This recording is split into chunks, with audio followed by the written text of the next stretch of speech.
most people who book in with me know absolutely nothing about hypnosis, but they've tried absolutely everything to overcome their issue, and they've exhausted every other resource, and I'm a last resort. And then they wish that they'd seen me first. So I'm a clinical hypnotherapist. I've got 2 clinics in Sydney, and I also teach and mentor therapists as well through the Academy of Therapeutic Hypnosis. And so people come and see me when they're out of alignment. And so when someone's out of alignment, consciously they want one thing, but unconsciously they're programmed for another thing.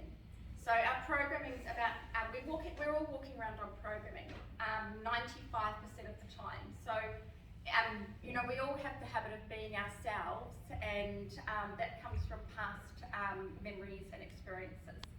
So just to go back to the beginning, the reason, why did I get into this? So when I was born, my mother was so traumatised by her life that she was actually having a nervous breakdown when I was born.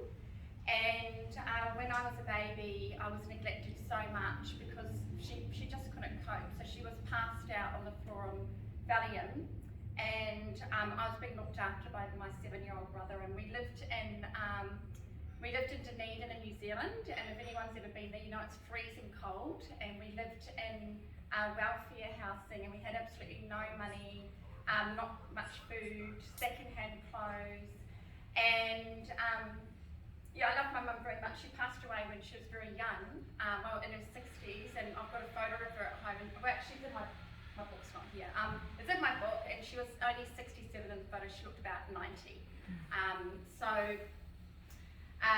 I was neglected so much that she didn't realise I was very sick, and I actually lost most of my hearing. So I lost all my hearing in this year and part of my hearing in this year. And so if you're talking to me here after this and I don't answer, it's because I'm really deaf.